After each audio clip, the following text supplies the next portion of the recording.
Bạn có biết vì sao Duyên Phong Đế lại e sợ Thiên Thánh Giáo hay không? Và Tần Mục sẽ làm cách nào để giúp ông đoạt lại Giang Sơn? Chào mừng các bạn đã quay trở lại với kênh YouTube Review 5 phút.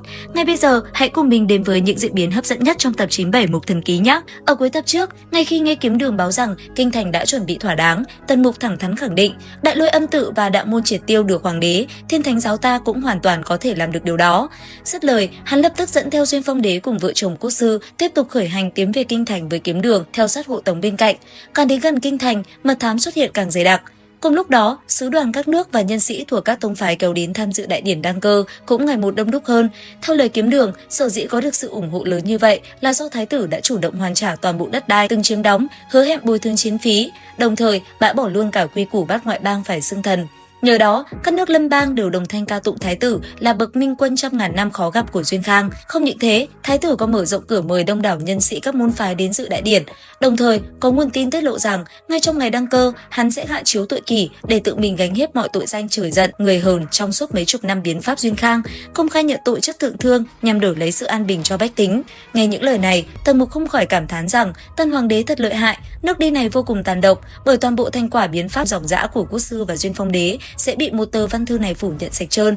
Điều đó khiến Duyên Phong Đế nghe xong không khỏi đau xót khôn nguôi. Khi đoàn người tiến đến hầu tập trấn cách kinh thành trăm dặm, giữa cảnh triệu búa tấp nập, những người đi đường và thương buôn bỗng đồng loạt quay sang cung kính hành lễ với Tần Mục. Khi thế kỷ luật nghiêm minh, lệnh hành cấm chỉ giam giáp ấy khiến Duyên Phong Đế thầm dùng mình kinh hãi.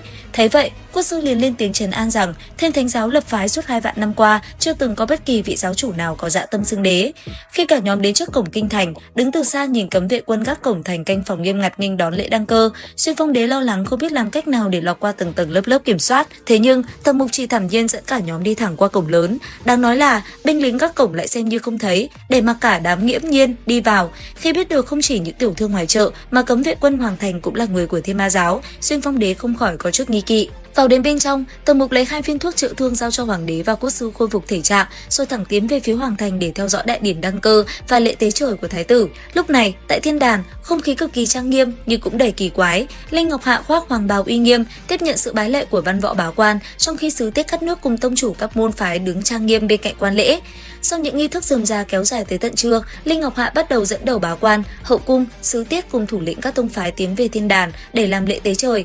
Đáng chú ý, gần một nửa quan viên tháp tùng đều là các thiền sư và đạo sĩ, dọc đường đi không ngừng cất tiếng tụng kinh. Trong khi đó, những cựu thần không chịu quy phục trước đó, kẻ thì bị mượn cớ đuổi tuổi cao sức yếu, ép phải cáo lão hồi hương, rồi giam lỏng tại tư gia dưới sự canh giữ của thiền sư và đạo sĩ, kẻ thì đã bị tống thẳng vào thiên lao. Khi tới thiên đàn, Linh Dục Hạ một mình bước lên những bậc thềm đá. Ngay khi hắn chuẩn bị quỳ xuống tạ tội với trời xanh, tăng nhân của Đại Lôi Âm Tông đã lập tức bước lên tuyên đọc pháp chỉ của lão Như Lai, khiến Linh Dục Hạ phải vội vã quỳ xuống tiếp chỉ. Trong pháp chỉ, lão Như Lai nghiêm khắc chỉ trích Duyên Phong Đế vô đạo, đồng thời khuyên dân Tân Hoàng hãy giữ vững lề thói cũ. Ngay sau đó, các quan viên thiền sư đồng thanh tụng kinh, làm xuất hiện dị tượng Phật quang rực trời. Tiếp nối ngay sau đó, một đạo sĩ của đạo môn cũng tiến lên tuyên đọc pháp chỉ của lão đạo chủ, và Linh Ngọc Hạ lại một lần nữa quỳ gối tiếp chỉ. Lão đạo chủ căn dặn Tân Hoàng tuyệt đối không được tiếp tục thực hiện biến pháp, rồi các quan chức đạo phái cũng lập tức thi pháp, gọi ra dị tượng long phụng bay lượn ngập trời. Thế nhưng, đúng vào thời điểm Linh Ngọc Hạ vừa tiếp chỉ xong và đang chuẩn bị quỳ xuống tạ tội với trời thêm một lần nữa, thì từ phía xa bỗng vang lên một giọng nói sang sảng đầy uy lực. Thiên Thánh Giáo, giáo chủ thánh sư đích thân truyền pháp chỉ, mời bệ hạ tiếp chỉ. Cả trên dưới thiên đàn lập tức xôn xao náo loạn. Mọi người quay lại thì thấy Tần Mục đang dẫn theo vài người ung dung tiến bước. Đứng giữa thiên đàn, hắn thản nhiên nói: Đại Lôi Âm Tự là thánh địa, đạo môn cũng là thánh địa, Thiên Thánh Giáo của ta cũng là thánh địa. Linh Ngọc Hạ, Như Lai và đạo chủ không tới, ngươi quỳ xuống nhận pháp chỉ của họ. Lần này bổn giáo chủ đích thân tới, ngươi còn không quỳ xuống nghênh đón. Một vị tông chủ thế gia thấy vậy liền bất ngờ lao ra đánh lén, nhưng ngay tức khắc bị Kiếm Đường vừa truyền tống xuất hiện chém bay đầu tại chỗ. Chứng kiến một màn này, sứ giả các nước tông chủ, môn chủ, giáo chủ các môn phái đều vô cùng khiếp đảm, không dám ra tay. Bọn họ sớm đã nghe qua uy danh của Thiên Ma Giáo, đệ nhất thánh địa ma đạo, giờ coi như đã được lĩnh giáo. Cái đó, các cao thủ thuộc Đại Lôi Âm Tông và đạo môn ẩn trong hàng quan lại đồng loạt xông lên, lập tức trên thiên đàn tỏa ra đại sát khí ngút trời. Đúng lúc này, 360 lá đại kỳ đồng loạt tung bay phấp phới, 360 vị đường chủ, 12 trấn giáo trưởng lão, tả hữu hộ pháp sứ, 2 đại trấn giáo thiên vương cùng 8 đại đốc cha sứ của Thiên Ma Giáo đều đã tề tựu đông đủ. Cờ vung lên rồi ẩn đi, thi thể không đầu ngã xuống như dạ, tinh huyết chảy lênh láng đỏ rực các bậc thềm. Cùng lúc đó, lực lượng võ quan tiền triều bị giam lỏng như Thiên Sách thượng tướng Tần Giản, thượng khanh Tu Vân Chi được quân Ma Giáo giải cứu từ thiên lao, rầm rộ xông ra thiên đàn ứng cứu. Đến đây thì cũng hết tập 97 Mục Thần Ký. Trong tập tiếp theo, thiên đàn sẽ biến thành pháp trường, âm mưu của Ngụy Đế bị vạch trần trước công chúng, và liệu Tần Mục sẽ làm ra hành động gì khiến ngay cả giáo chúng Thiên Ma giáo và văn võ báo quan quần thần phải thất hồn bạt vía.